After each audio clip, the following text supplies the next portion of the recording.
4 de maio de 2026.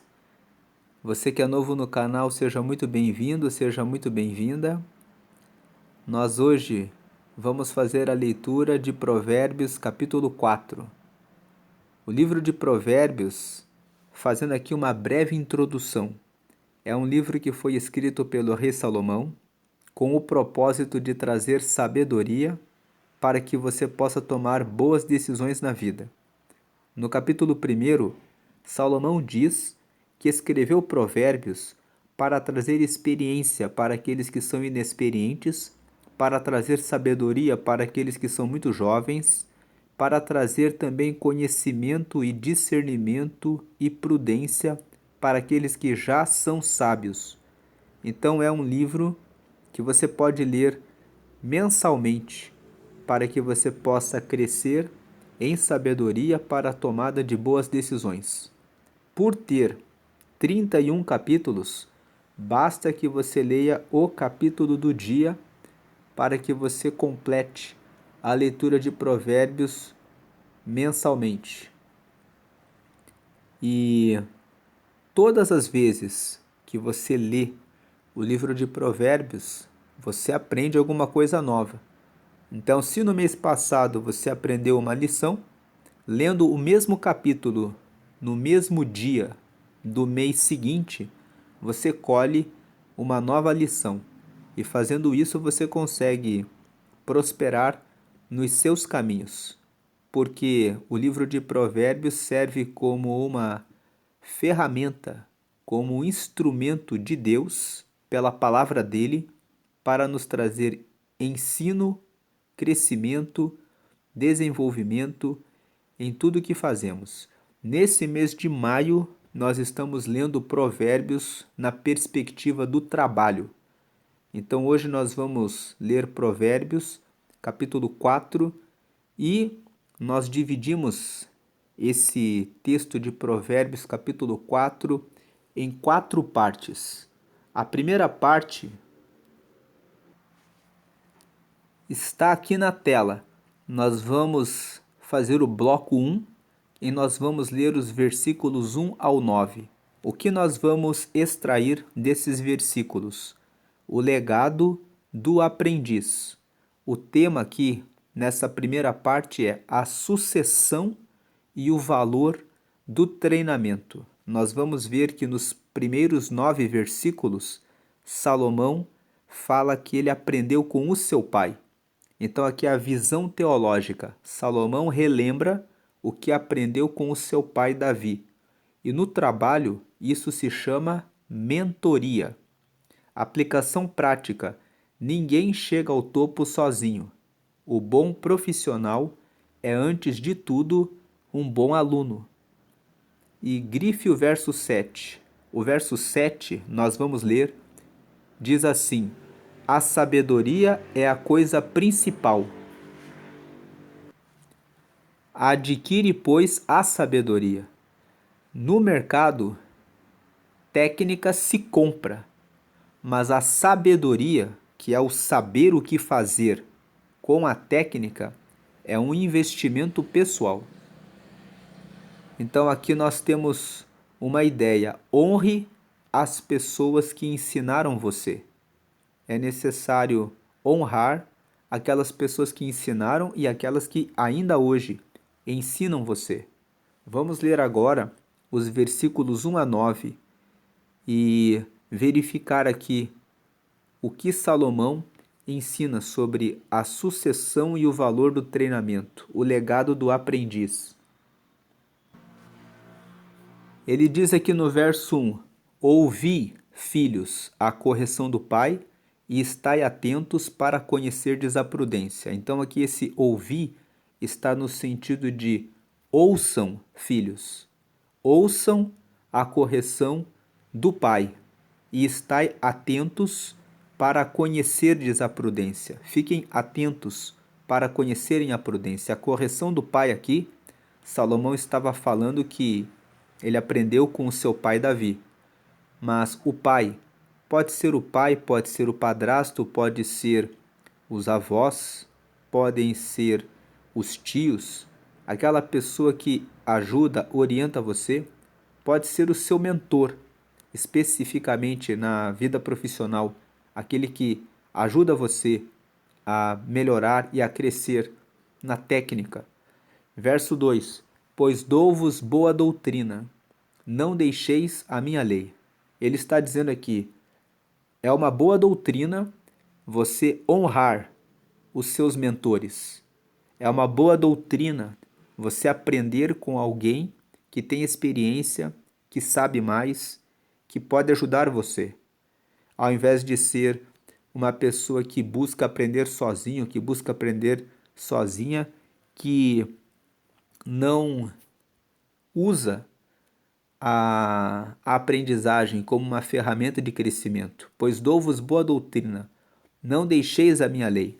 Verso 3: Porque eu era filho de meu pai, tenro e único em estima diante de minha mãe. 4. Ele ensinava-me e dizia-me: retenha as minhas palavras o teu coração, guarda os meus mandamentos e vive. Como é bom quando você tem um pai, quando você tem uma mãe, quando você tem pessoas que cuidam de você, que dão conselhos e que zelam, que cuidam para que você tome as melhores decisões. Não ignore conselhos, não despreze a correção. Quando seus pais ou aquelas pessoas que cuidam de você trazem uma orientação, preste atenção e avalie bem. Eles são as pessoas que zelam, que cuidam, que querem o seu bem. Verso 5: Adquire a sabedoria, adquire a inteligência, e não te esqueças nem te apartes das palavras da minha boca. Foi isso que Davi disse para Salomão: adquire a sabedoria, adquire a inteligência, e não te esqueças nem te apartes das palavras da minha boca, antes de fazer qualquer negócio, antes de tomar as decisões importantes na sua vida. Pense a respeito do que você vai fazer. Não saia por aí seguindo aquele lema, deixa a vida me levar. Muitas pessoas deixam se levar pela vida, não criam planos, não criam projetos e acabam sendo levados por más amizades, más influências, pessoas que levam por caminhos tortos. Nós estamos vivendo um tempo em que existem muitos influenciadores nas redes sociais e são influenciadores que estão trazendo ideias para benefício próprio e que geram prejuízo para as pessoas que se deixam influenciar. Então veja bem com quem você toma conselhos. Busque a sabedoria, busque conselhos na palavra de Deus, porque a palavra de Deus foi deixada por Deus para o bem daqueles que o seguem. E a palavra de Deus, ela é pura, ela é justa, ela é honesta, ela é verdadeira, ela realmente quer o seu sucesso e o seu bem. Então adquire a sabedoria, adquire a inteligência e não te esqueças nem te apartes das palavras da minha boca. Verso 6: Não desampares a sabedoria, e ela te guardará. Ama e ela te conservará. Então nunca deixe de aprender, nunca deixe de usar a sabedoria. Busque guardar a sabedoria. Ame a sabedoria. Verso 7. Esse é o versículo importante para se guardar, para se memorizar. A sabedoria é a coisa principal. Adquire, pois, a sabedoria. Sim, com tudo que possuis, adquire o conhecimento. Então, use tudo que você tem, o seu tempo, o seu recurso, a sua disponibilidade para adquirir a sabedoria. 8. Exalta e ela te exaltará, e abraçando-a tu, ela te honrará. 9. Dará à tua cabeça um diadema de graça, e uma coroa de glória te entregará. Diadema é aquela joia que tem a forma de um semicírculo, que vai da ponta de uma orelha até a ponta de outra orelha, que os príncipes e as princesas usam. Então é uma marca, é um sinal de nobreza. Ele está dizendo no 9: quando você tem sabedoria, você terá nobreza nos seus pensamentos. Você terá pensamentos de príncipes. Você terá pensamentos de liderança. E você terá uma coroa de glória. Uma coroa de glória te entregará. A coroa, ela toma o topo da cabeça. E a coroa é para os reis e para as rainhas. Então o verso 9 está dizendo que existe uma caminhada, um processo. Quando você busca a sabedoria, ela dará à tua cabeça primeiro um diadema de graça. Você vai começar a ter sabedoria, pensamentos mais inteligentes, mais assertivos para resolver as questões do dia a dia.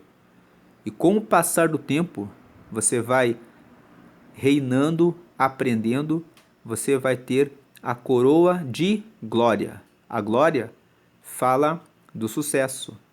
A glória fala do resultado final. É a glória que Deus tem reservado para aqueles que buscam a sabedoria. Aquele que busca a sabedoria começa tendo novos pensamentos, que são o diadema de graça. Começa a ter pensamentos de líderes, pensamento de gestão, administração, e isso vai crescendo até chegar a se tornar uma coroa em que você reina sobre a sua vida, passa a ter o domínio sobre as suas decisões e até você chegar na glória, ao resultado esperado. É isso que ela entregará. Agora nós vamos ler o bloco 2, que vai dos versos 10 ao 19, que trata das duas rotas de carreira. O tema aqui é integridade versus atalhos perigosos. Então existem duas rotas na carreira. Você pode seguir pelo caminho, pela rota da integridade, e tem o outro caminho, a outra rota, que é a dos atalhos perigosos. Então a visão teológica aqui: há o caminho dos justos, que é o caminho que brilha como a luz da aurora, e existe o caminho dos ímpios, que é o caminho que leva para a escuridão. Aplicação prática: existem dois jeitos de crescer na carreira. O caminho do ímpio parece mais rápido, mas ele tropeça e não sabe em quê. É o lucro fácil, que vira processo judicial depois. Uma metáfora da marcenaria, uma comparação aqui da marcenaria. Um corte feito na pressa, sem seguir o esquadro, condena toda a peça de madeira. O justo, ele cresce passo a passo com solidez. Então, um corte que se faz na pressa, sem seguir o esquadro, pode condena toda a peça. Agora o justo cresce passo a passo com solidez. Vamos ler agora os versos 10 ao 19. Verso 10. Ouve, filho meu, e aceita as minhas palavras, e se te multiplicarão os anos de vida. 11. No caminho da sabedoria te ensinei, e pelas carreiras direitas te fiz andar. 12. Por elas andando, não se embaraçarão os teus passos, e se correres, não tropeçarás.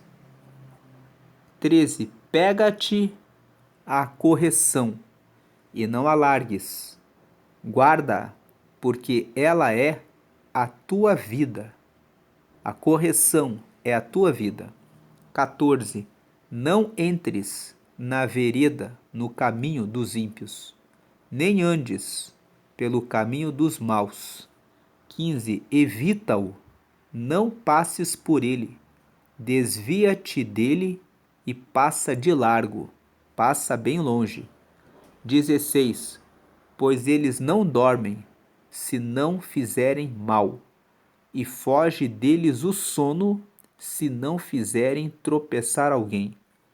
17. Porque comem o pão da impiedade e bebem o vinho das violências. Então eles comem o pão da maldade e bebem o vinho das violências. Bebem o vinho significa que eles ficam alegres em fazer o mal. Eles bebem o vinho das violências. Eles ficam alegres de fazer o mal. 18. Mas a vereda dos justos, o caminho dos justos, é como a luz da aurora, que vai brilhando mais e mais até ser dia perfeito. 19. O caminho dos ímpios é como a escuridão. Eles nem conhecem aquilo em que tropeçam. Então, o caminho dos justos é como a luz da aurora. Assim como nós falamos no bloco anterior, que buscar a sabedoria vai dar um diadema de graça e depois vai dar uma coroa de glória, assim também no verso 18, ele fala que a vereda dos justos é como a luz da aurora, vai brilhando, brilhando, brilhando, até ser o dia perfeito. Você vai caminhando no caminho da justiça, no caminho certo, e você vai crescendo, crescendo na tomada de decisões e na execução certa das decisões. No primeiro bloco, ele fala que vai dar o diadema de graça e a coroa de glória. Vai trabalhar na sabedoria. Aqui no segundo bloco, ele fala na execução. Quando você caminha, o caminho é o quê? É aquilo que fazemos, aquilo que falamos, aquilo que colocamos em prática. Então, colocando em prática e caminhando no caminho da justiça, no caminho certo, você vai avançando, avançando, e esse caminho vai levar você até ser dia perfeito. Mas o caminho dos ímpios é como a escuridão, nem conhecem aquilo em que tropeçam. O caminho dos ímpios é não paga os direitos trabalhistas dos colaboradores.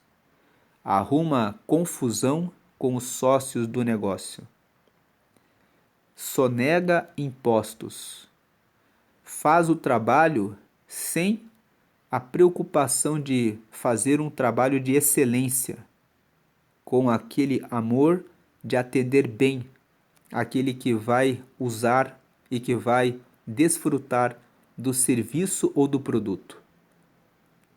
Todos os caminhos, a vereda dos justos, todos os caminhos que zelam pelo servir ao próximo, entender que o serviço ao próximo deve ser realizado com amor.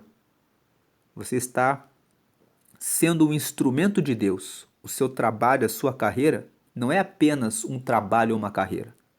É sobre como servimos ao próximo. Gostamos de ser bem atendidos, gostamos de ser bem servidos. Então também temos diante de Deus o caminho da integridade, o caminho da justiça, o caminho do bom servir, o caminho de atender bem e fazer com excelência aquilo que corresponde ao nosso trabalho,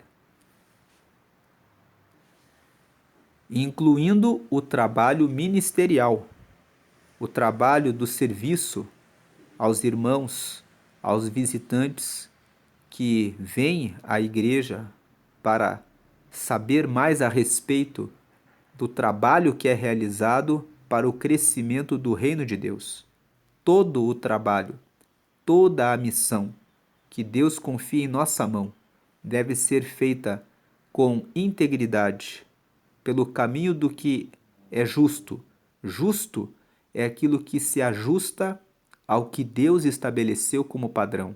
Um padrão de atender bem ao próximo, de zelar e cuidar do próximo. Pessoas que buscam atalhos, pessoas que buscam a sonegação, que buscam a retirada de direitos, que buscam suprimir ou deixar de fazer o que devem fazer, caminham pela escuridão. Então o verso 19 diz: o caminho dos ímpios é como a escuridão, eles nem conhecem aquilo em que tropeçam. Eles não conhecem porque eles não se atentam para o caminho da justiça, não buscam a sabedoria, não se atentam em dar os seus passos no caminho da integridade. Integridade significa por inteiro, íntegro significa por completo, de forma plena.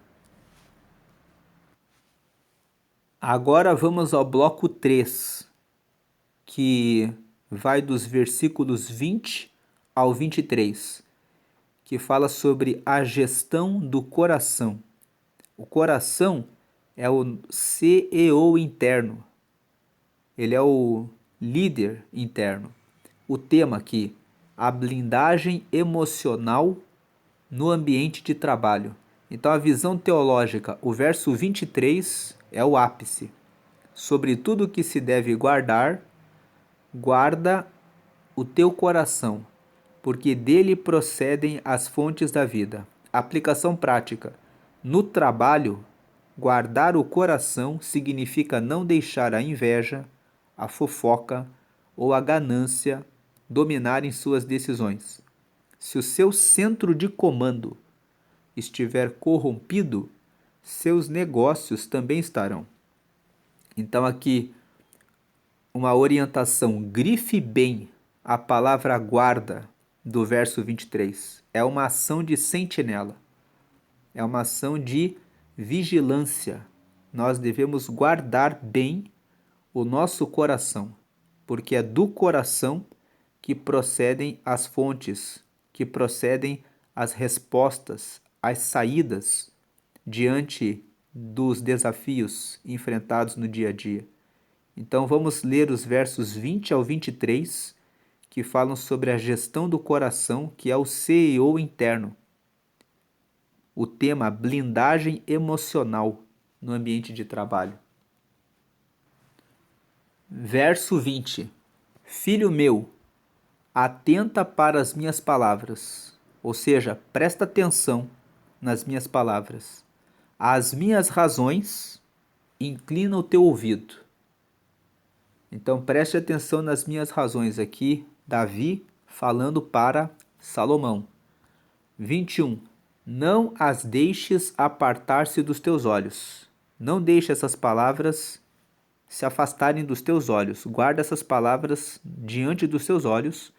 Guarda-as no meio do teu coração. 22. Porque são vida para os que as acham e saúde para o seu corpo. 23. Sobre tudo o que se deve guardar, guarda o teu coração, porque dele procedem as saídas da vida. Então, o nosso coração trata a respeito das nossas emoções. Quais as emoções que você deixa entrar no seu coração? Como nós lemos ali, a inveja, a fofoca, a difamação, a calúnia, a mentira, a cobiça, a ganância, a pressa de vencer, de alcançar o resultado que se espera. Nada disso pode tomar conta do nosso coração. O nosso coração precisa estar em paz. O nosso coração precisa estar alinhado aos planos de Deus.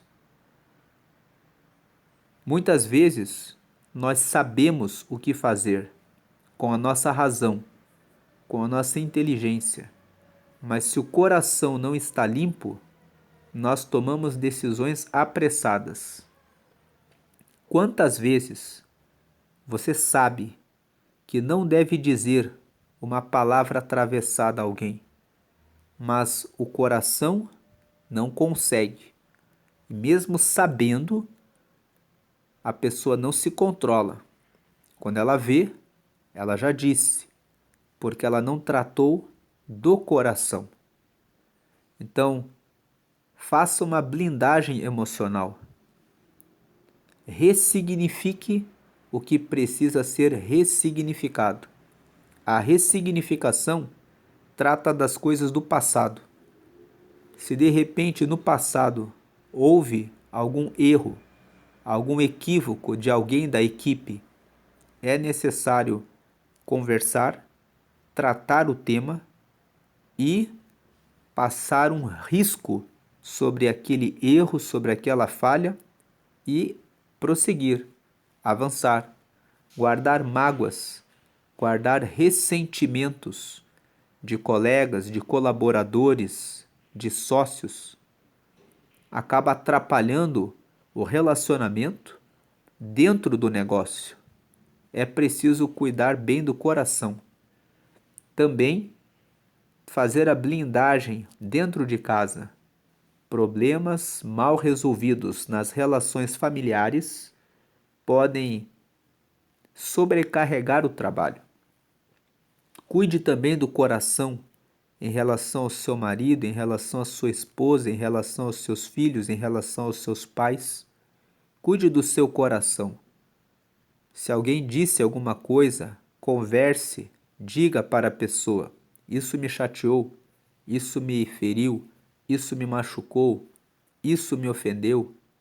Resolva, ore junto, coloque um risco, estabeleça paz dentro da sua casa, para que você possa ter uma boa relação na sua casa, com a sua família e também no seu trabalho. Guarde o seu coração, ressignifique aquilo que precisa ser ressignificado. Ressignificar é dar um novo significado, é dar um novo sentido. Você dá um novo sentido quando você conversa e resolve a situação. Então, no lugar em que houve um xingamento, uma palavra atravessada, depois da conversa, do diálogo franco e que resolve, você tem um novo significado. Eu conversei, a pessoa entendeu o meu ponto de vista. Nós nos perdoamos. Não existe mais razão para ficar nada de mágoa. Ressignifique. Veja o que foi que fez que aquela pessoa tropeçasse e fizesse o que ela fez. De repente a pessoa estava num mau dia. De repente a pessoa estava com alguma situação que estava incomodando ela e por isso ela agiu daquela forma. Amplie a sua visão para além do xingamento, para além da situação que foi ruim. Procure ter empatia, alteridade. Alteridade é se colocar no lugar do outro. Por que será que a pessoa agiu assim? E faça essa blindagem, faça essa limpeza no coração, para que você possa, tendo o coração em paz, tendo o coração alinhado a Deus, ao que traz o bem, você possa caminhar em paz e avançar. Trate, cuide das suas emoções. Se você precisa do apoio, da ajuda de um profissional, você dispõe desse recurso. Use esse recurso, mas resolva a situação do coração e guarde bem o coração. E agora vamos para o bloco 4, que vai dos versos 24 ao 27, que fala sobre a anatomia do foco. O tema aqui é execução perfeita e sem desvios. A visão teológica, Salomão lista as partes do corpo: a boca, os olhos, as pálpebras e os pés. Aplicação prática: a boca, que nós vamos ler no verso 24, nós temos que ter cuidado com o que você promete ou fala da concorrência. Com relação aos olhos, o verso 25, olhe para a frente, não se distraia com oportunidades que te tiram do seu propósito principal. Elas parecem oportunidades, mas elas distraem você, tiram você do foco, do propósito principal.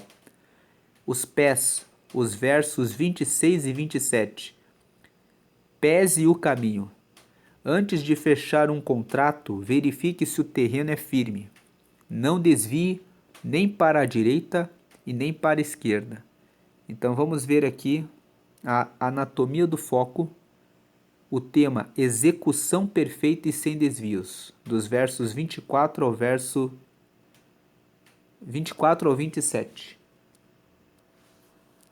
24.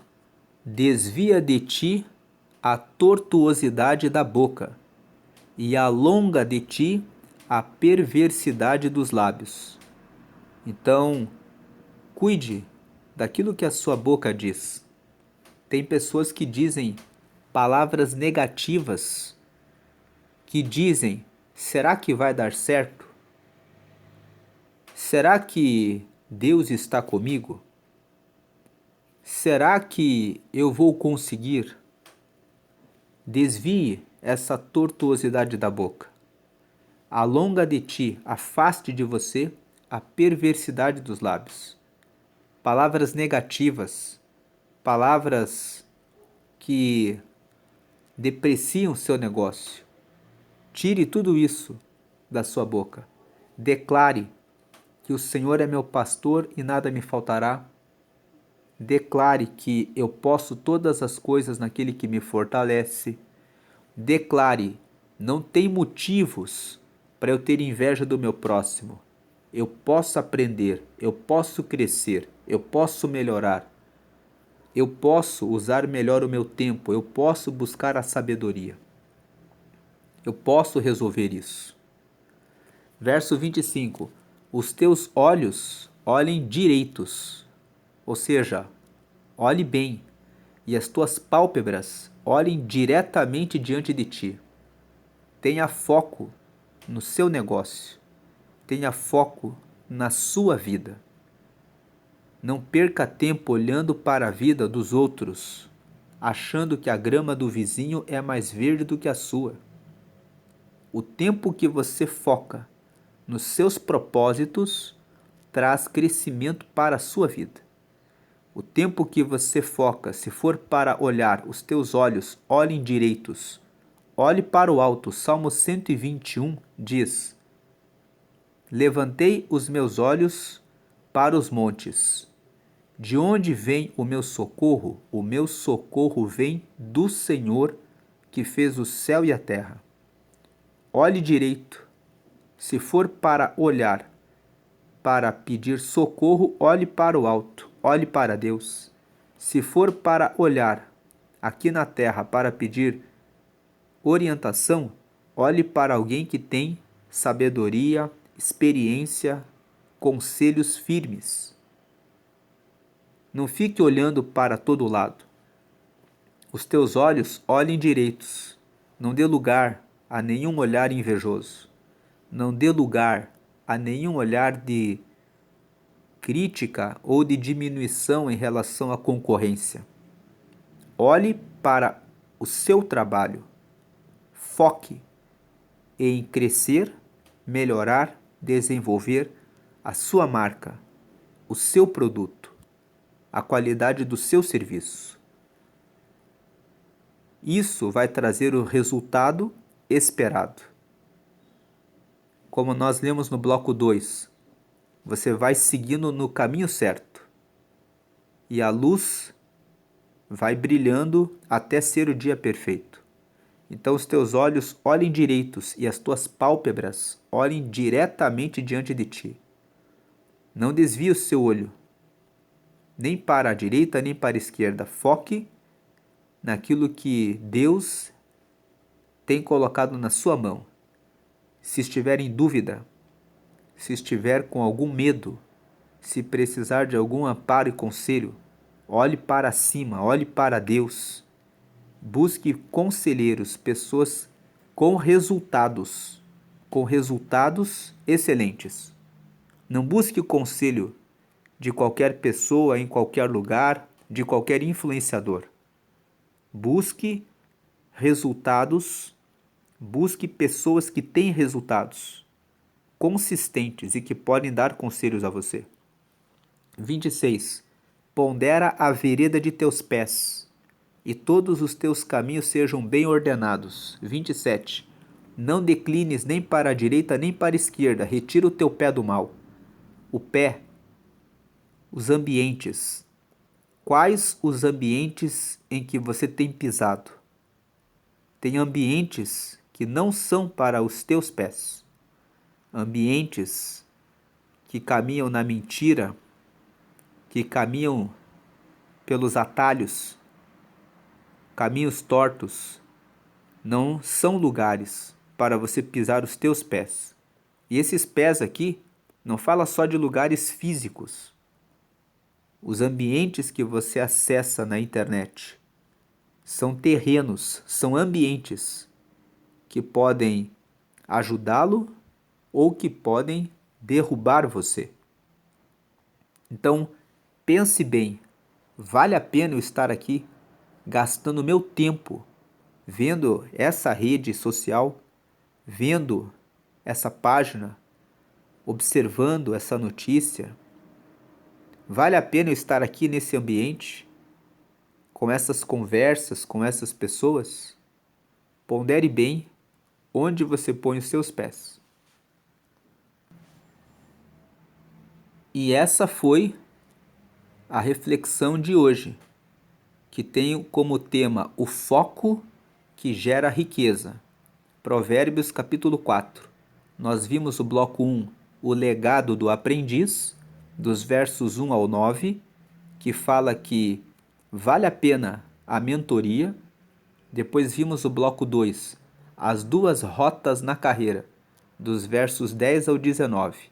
Nós vimos que as duas rotas são a integridade e o atalho. Então, devemos seguir pela integridade. Depois vimos o bloco 3, a gestão do coração, que é o CEO interno, dos versos 20 ao 23, onde falamos sobre a importância da blindagem emocional, do cuidado do nosso coração. E, por fim, vimos o bloco 4, a anatomia do foco, a execução sem desvios, dos versos 24 ao 27. Prestar atenção com o que falamos, para onde focamos, onde colocamos os nossos olhos e os ambientes, onde colocamos os nossos pés.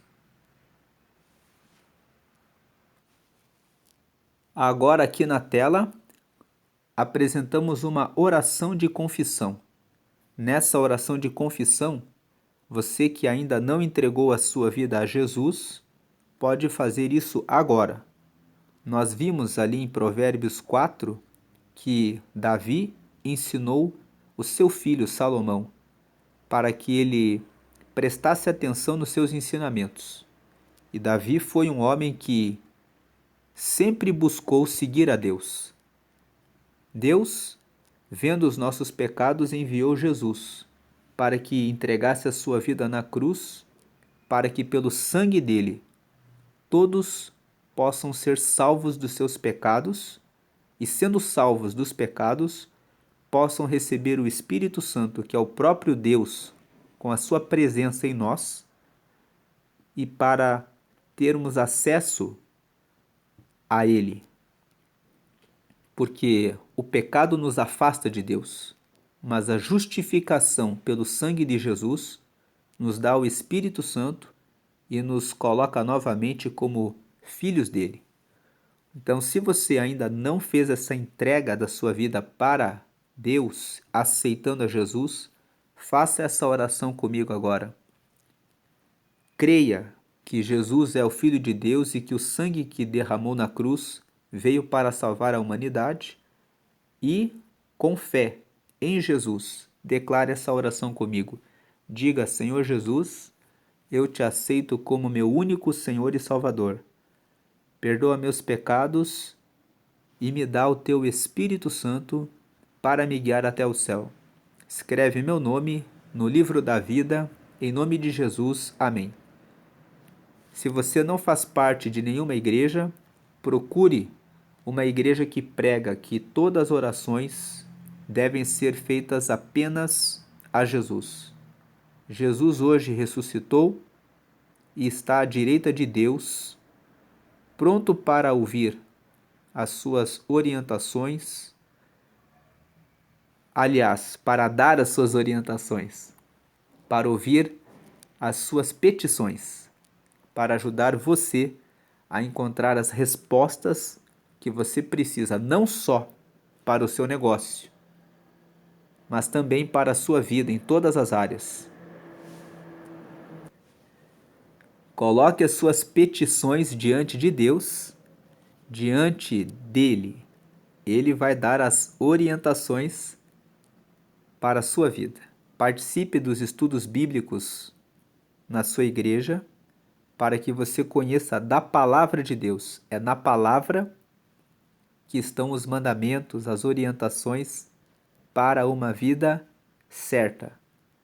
E participe também das reuniões de oração, porque na oração é que você fala com Deus, que você aprofunda a sua relação com Deus e você ganha intimidade com Deus. Quanto mais você fala com Ele, mais você se torna sensível para ouvir a voz dele e para entender os caminhos que ele tem reservado para você, que são caminhos bons, caminhos de paz, caminhos de prosperidade, caminhos de bênçãos, caminhos de vitórias. Como nós lemos ali, ele tem reservado uma coroa de glória para aqueles que buscam a sabedoria. Ele tem vitória para os que confiam nele. Dê glória ao Pai, porque ele enviou Jesus para dar a vida por nós e nos salvar. Dê glória ao Filho, porque ele veio e aceitou morrer em nosso lugar para nos salvar.